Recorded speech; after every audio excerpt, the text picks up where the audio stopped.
Remue ménage. Remue ménage.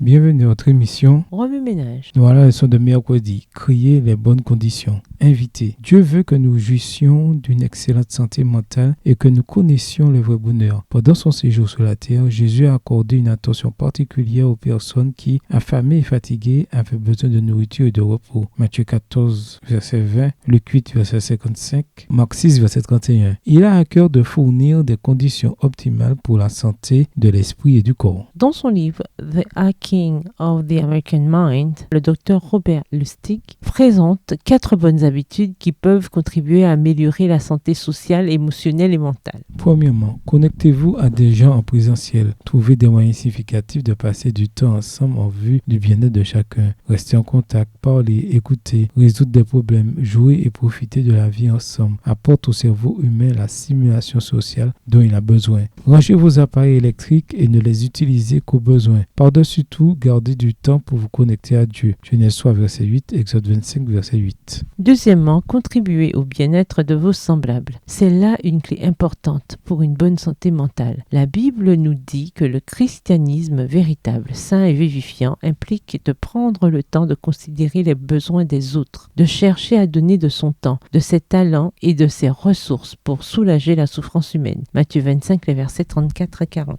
Troisièmement, surmontez les difficultés de la vie. Prenez le temps de vous reposer et d'apprécier les plaisirs simples de la vie. Faire de l'exercice, s'adonner à des loisirs intéressants, profiter du plein air et dormir suffisamment permettent d'équilibrer les hormones du cerveau. Le cortisol, la mélatonine, la sérotonine et la dopamine sont 4 hormones majeures qui peuvent être déséquilibrées lorsque nous ne prenons pas le temps de nous reposer ou de nous détendre. Un déséquilibre de ces hormones peut entraîner un manque de sommeil, une augmentation du niveau de stress, un cerveau embrumé et un système immunitaire affaibli. Nous avons désespérément besoin de ralentir, d'adorer véritablement le Créateur, de profiter de la vie et de nous reposer un peu. Exode 20, versets 8 à 11 et Marc 6, verset 31. Quatrièmement, cuisiner avec d'autres personnes. Ce faisant, discuter avec elles et apprécier leur compagnie. Ce type de relation donne du piquant à la vie. En outre, utilisez les meilleurs aliments disponibles en vue d'une santé mentale et physique optimale. Genèse 1, le verset 29, 1 Corinthiens 10, verset 31.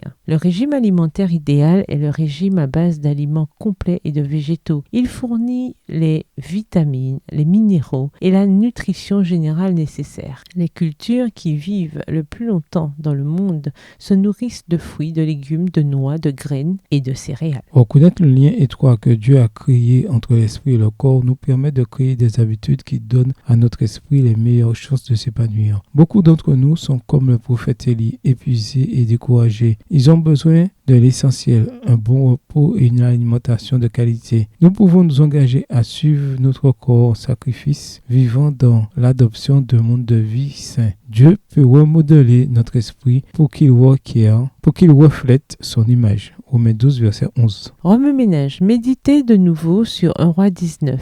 Où voyez-vous Jésus dans ce passage? Que vous dit Jésus par ce passage? Comment vous parle-t-il? En quoi voyez-vous Jésus différemment ou le voyez-vous de nouveau? Comment réagissez-vous en voyant Jésus de cette manière? Identifiez dans ce chapitre quelques principes que Jésus a suivis dans son ministère. Dans quelle bonne habitude devez-vous vous améliorer? Quelles mesures pouvez-vous prendre aujourd'hui pour y arriver? Au revoir. Et à demain si Dieu veut. Remue ménage. Remue ménage.